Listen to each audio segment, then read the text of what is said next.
अभी हम जिस मूवी को एक्सप्लेन करने जा रहे हैं, इस मूवी का नाम है द लिटिल आर्स। तो मूवी की शुरुआत होती है और हम फर्नेंडा नाम की एक सिस्टर को देखते हैं। फर्नेंडा यहाँ अपने गधे को लेकर एक चर्च की तरफ जा रही थी। चर्च पहुँचने पर फर्नेंडा के पास जेनेवरा नाम की एक दूसरी सिस्टर आती है। जेनेवरा फर्नेंडा से कहती है कि आखिर तुम कल रात कहाँ गायब हो गई थी। इस पर फर्नेंडा उससे कहती है कि कल रात इसका गधा चर्च से भाग गया था और ये उसे ही पकड़ने गई थी। जेनेवरा कहती है कि तुम्हारा गधा हर रोज रात में ही क्यों भागता है।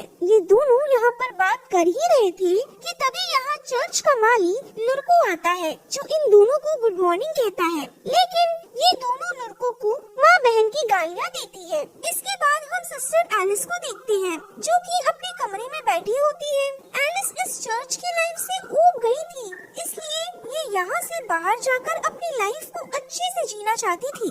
अगले दिन एलिस के फादर एलिस से मिलने चर्च आते हैं। एलिस के फादर एलिस से कहते हैं कि इन्होंने एलिस की शादी के लिए एक लड़की को देखा है, जिसका नाम थारा भाई जोगिंदर है। जोगिंदर का नाम सुनते ही एलिस काफी सैड हो जाती है, क्योंकि ये जोगिंदर को पहले से ही जानती थी, लेकिन ये उसे पसंद नहीं करती। अगले दिन तीनों सिस्टर एक साथ कहीं पर जा रही थी कि तभी रास्ते में इन्हें लुर्को दिखता है। लुर्को इन तीनों सिस्टर्स को जॉनी सिंस की नजरों से देख रहा था। तीनों सिस्टर को जब इसके बारे में पता चला, तब तीनों मिलकर लुर्को की धुलाई कर देते हैं। इसके बाद हम फादर टोमेसो को देखते हैं, जो सिस्टर्स के द्वारा बनाए गए कपड़ों को बेचने के लिए चोर बाजार की तरफ निकल पड़ते हैं। फादर को रास्ते में लुर्को मिलता है। लुर्को फादर टोमेसो से कहता है कि अब ये इस चर्च में काम नहीं करेगा, क्योंकि चर्च की सिस्टर इसे बेरहमी से मारती है, इसलिए ये चर्च का काम छोड़कर यहाँ से जा रहा है। फादर टोमेसो लुर्को को मनाने की काफी कोशिश करते हैं, बट लुर्को इनकी कोई बात नहीं सुनता और यहाँ से चला जाता है। इसके बाद हम ब्रूनो नाम के एक छोटे राजा को देखते हैं, जो अपनी बीवी फ्रांसिस के साथ में डिनर कर रहा था। ब्रूनो अपनी बीवी को अपने दुश्मन राजाओं के बारे में बता रहा था, लेकिन फ्रांसिस ब्रूनो की बातों पर ध्यान नहीं देती, क्योंकि ये अपने नौकर मसीटो को देख रही थी। दरअसल फ्रांसिस और मसीटो का पहले से ही संबंध बना था, इसलिए रात में हम मसीटो को फ्रांसिस के बेड पर देखते हैं। पहला राउंड खत्म होने के बाद ये दोनों यहाँ पर बातें करते हैं। फ्रांसिस मसीटो से कहती है कि इसके पति ब्रूनो में ज्यादा दम नहीं है, क्योंकि वो इस जंग में ज्यादा देर तक टिक नहीं पाता। मसीटो कहता है कि इसके अंदर तो दम ठूस ठूस कर भरा है, इसलिए मसीटो फ्रांसिस के साथ दूसरा राउंड मारने लगता है। दूसरा राउंड मारते समय अचानक से कमरे में ब्रूनो आ जाता है। ब्रूनो की आवाज सुन मसीटो यहाँ से भागता है। ब्रूनो भी अपनी बीवी के आशिक को पकड़ना चाहता था, इसलिए ये मसीटो के पीछे भागता है। मसीटो भागकर नौकरों वाले कमरे में जाकर चुपचाप सो जाता है। ब्रूनो भी अब यहाँ आ चुका था। ब्रूनो यहाँ दिमाग से काम लेता है और ये यहाँ सोए हुए सभी नौकरों के चेस्ट पर हाथ रखता है, क्योंकि जो नौकर भागकर आया होगा उसके दिल की धड़कन काफी तेज से धड़क रही होगी। मसीटो अब भागकर आया था, इसलिए इसके दिल की धड़कन काफी तेज होती है, लेकिन अंधेरा होने की वजह से ब्रूनो मसीटो का चेहरा नहीं देख पाता। ब्रूनो यहाँ फिर से दिमाग लगाता है और ये मसीटो के थोड़े से बाल को काट लेता है, ताकि सुबह होने पर इसे पता चल जाए कि ये कौन था। ब्रूनो के जाने के बाद मसीटो भी यहाँ अपना नौकर वाला दिमाग लगाता है और ये कमरे में मौजूद सभी नौकर के बालों को काट देता है। अब सुबह हो चुकी थी और ब्रूनो सभी नौकर को बुलाता है। ब्रूनो उस नौकर को ढूंढता है जिसका इसने कल रात में बाल काटा था,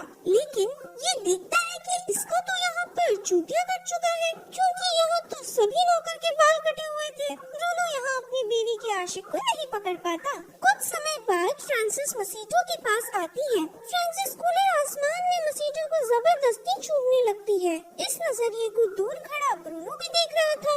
ब्रूनो अपने आदमी से मसीटो को कैसे भी करके पकड़ने के लिए कहता है, लेकिन मसीटो अपनी जान बचाने के लिए यहाँ से भाग जाता है। जंगल में भागते भागते मसीटो फादर टोमेसो को देखता है। फादर टोमेसो नशे में थे, जिसकी वजह से उसके सारे कपड़े नदी में बह रहे थे। मसीटो यहाँ फादर टोमेसो की मदद करता है, जिसकी वजह से टोमेसो इससे काफी खुश होता है। फादर टोमेसो मसीटो को अपने साथ चर्च में लेकर आने लगते हैं। रास्ते में फादर टोमेसो मसीटो से कहते हैं कि चर्च में तुम्हें गूंगा बहरा बनकर रहना पड़ेगा, नहीं तो चर्च परेशान करेंगी। चर्च में टोमेसो मसीटो के बारे में सिस्टर मारिया को बताता है और कहता है कि ये एक गूंगा बहरा आदमी है जो जंगल में भटक रहा था, इसलिए ये इसे यहाँ पर लेकर आया है ताकि ये लुर्गो की जगह पर काम कर सके। मारिया मसीटो को गूंगा बहरा समझकर उसे काम पर रख लेती है। अगले दिन मसीटो अपना काम कर रहा था कि तभी यहाँ सिस्टर फर्नांडा भागते हुए मसीटो के पास आती है। फर्नांडा हथियार लगाकर मसीटो को उसके बारे में पूछती है। दरअसल इन सिस्टर्स को मसीटो के बारे में कुछ भी नहीं पता होता। तभी सिस्टर मारिया यहाँ आती है। मारिया इन्हें बताती है कि ये इनका नया माली है जिसका नाम मसीटो है और ये एक गूंगा बहरा है। मारिया की बात सुनकर ये लोग मसीटो को छोड़ देती है। एक दिन जब मसीटो अपना काम कर रहा था तब उसके पास सिस्टर एलिस आती है। एलिस यहाँ मसीटो के साथ बात करती है। मसीटो से बात करते करते एलिस को काफी गर्मी होने लगती है, इसलिए ये अपने कपड़े निकालकर मसीटो को किस करती है।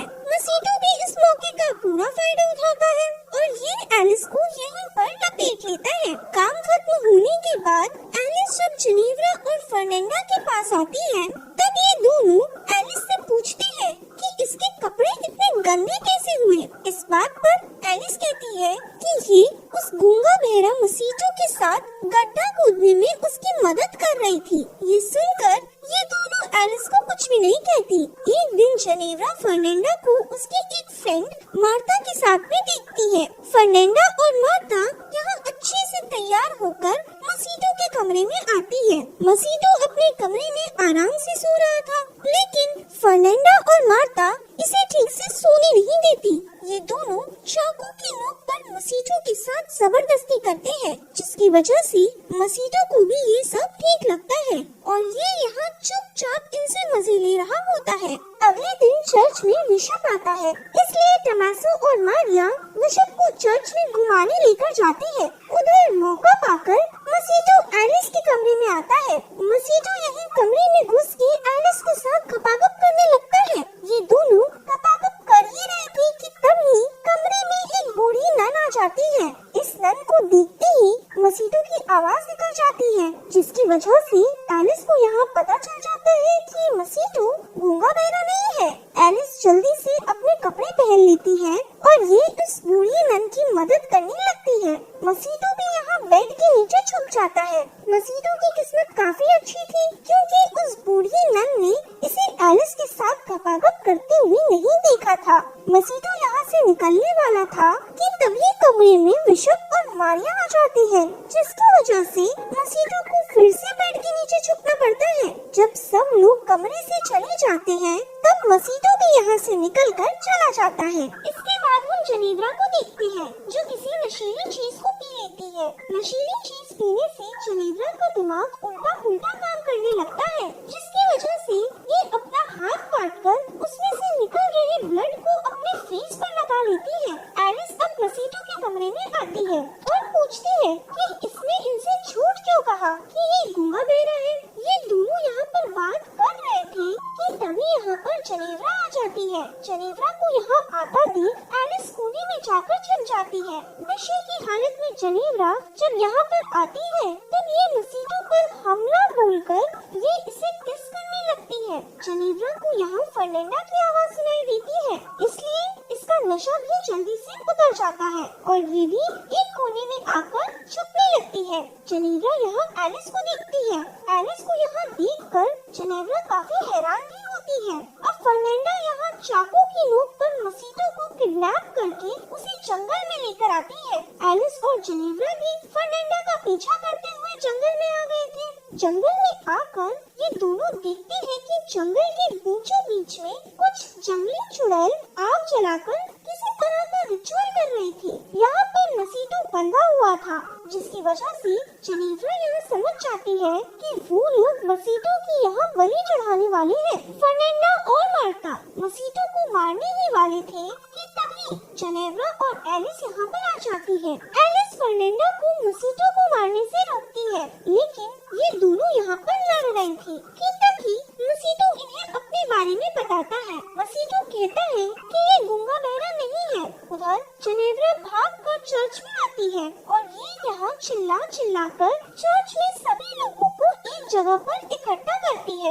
ऋषभ जब कमरे से बाहर आता है तब जेनेलिया इनसे कहती है कि फर्नांडा एक चुड़ैल है जो कि नशा भी करती है। जेनेलिया सब कुछ बता ही रही थी कि तभी यहाँ पर फर्नांडा, मसीटो और एलिस आते हैं। ऋषभ इन सबको मारिया के कमरे के पास लेकर आते हैं। मारिया जब कमरे से बाहर आती है तब पीछे पीछे टोमेसो भी बाहर आता है जो कि मारिया के साथ ही कमरे में था।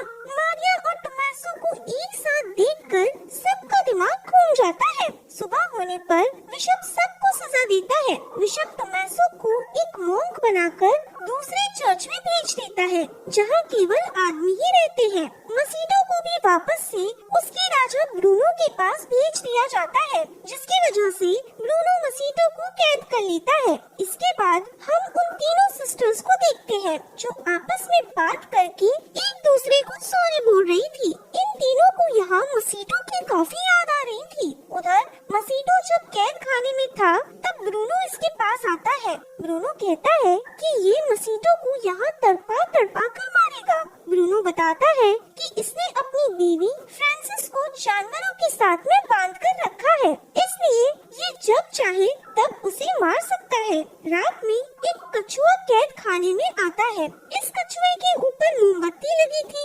इसलिए सैनिक इस कछुए को देखने लगता है। उधर मौका पाकर वो तीनों सिस्टर्स मसीटो के पास आती है। ये तीनों मसीटो को नंगे कपड़े पहनाकर इसे कैद खाने से निकाल ले जाती है। मसीटो अब फिर से आजाद था। ये तीनों एक साथ में मसीटो के साथ खपाखप करना चाहती थी, इसलिए ये सब मिलकर जंगल में जाते हैं। ये तीनों जो बाहर के जंगल में खपाखप करते हैं